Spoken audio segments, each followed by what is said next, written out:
So hello guys, welcome again. कुछ part हमारा रह गया था टाइम कॉम्प्लेक्सिटी का, सो उसके बारे में हम डिस्कशन करने वाले हैं इस पर्टिकुलर वीडियो में।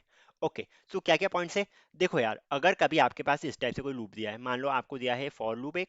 सो आपको मान लो इस टाइप से फॉर लूप दिया है, यहाँ पे कुछ लिखा हुआ है एंड देन ये जो फॉर लूप है ये हो रहा है यहाँ पे एंड। ओके, ये वाला जो फॉर लूप है यहाँ पे हो रहा है एंड।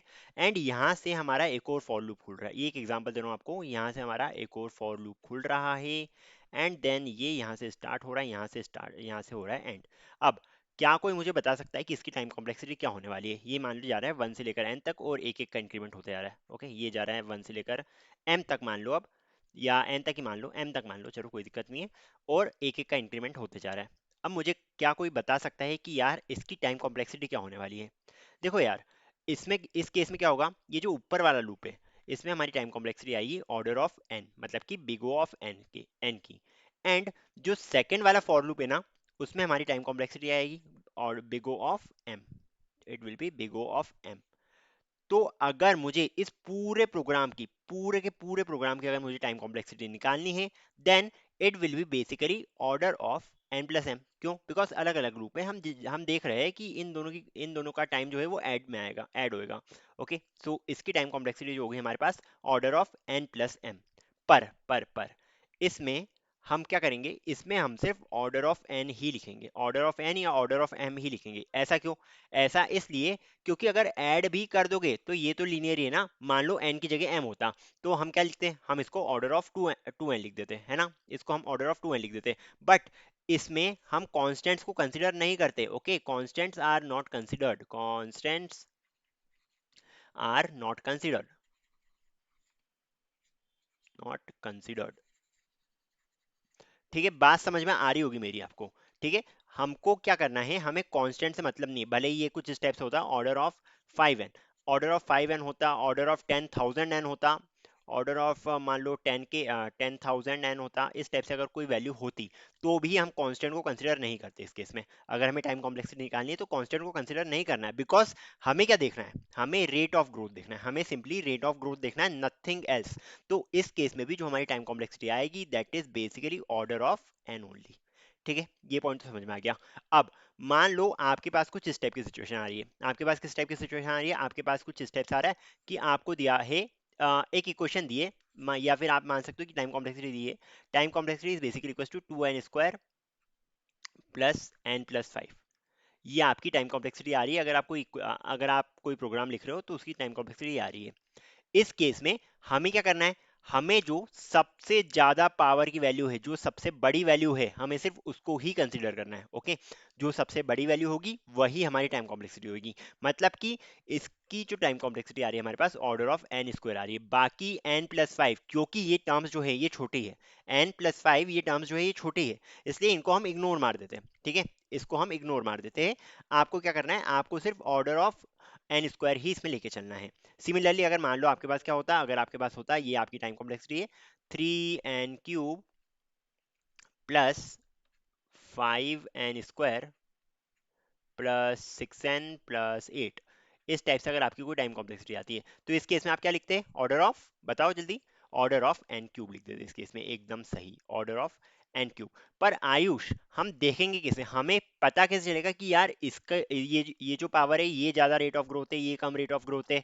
इस केस में तो हमें समझ में आ रहा है कि ये क्योंकि क्वाड्रेटिक इक्वेशन है, क्यूबिक इक्वेशन है, इस टाइप से बन रहा है। बट अगर कोई अजीबोगरीब इक्वेशन दी है तो हम देखेंगे कैसे कि कौन सी बड़ी है कौन सी छोटी है। इसके लिए हम यूज करते हैं ग्राफ्स का। सो बेसिकली मैंने बना के तो नहीं लाया हूँ मैं graph, so we can just search on the internet. मैं खोल रहा हूँ गूगल क्रोम एंड इस पे मैंने सर्च कर लिया है graph for complexities, graph for time complexity. Okay, so मैंने ये सर्च कर लिया है एंड आपको इस टाइप से ग्राफ मिल जाएगा। ओके, ये चीट शीट आप ये वाली खोल सकते हो या जो भी खोलना है। सो ये मुझे थोड़ी अच्छी दिख रही है। So what you can do, you can just a second, मैं खोल देता हूँ इसको।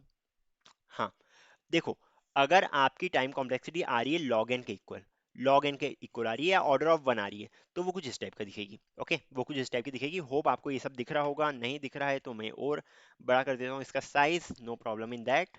साइज मैंने इसका कर दिया है बड़ा। हाँ, अब देखो, ये जो है हमारे पास, ये क्या है, ऑर्डर ऑफ एन या ऑर्डर ऑफ वन।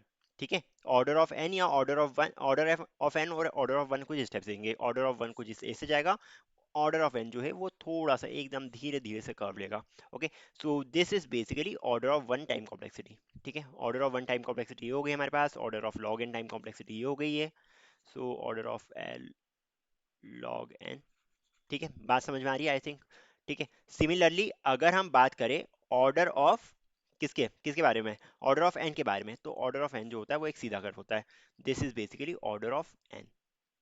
सिमिलरली अगर हम बात करें ऑर्डर ऑफ लॉग एन के बारे में, तो ये रहा आपके पास curve. Order of log N steps आएगा, order of N square steps आएगा, order of two to the power N इस हिसाब से आएगा, order of N factorial steps आएगा, and similarly order of N to the power N भी कुछ इसी टाइप से आने वाला है हमारा।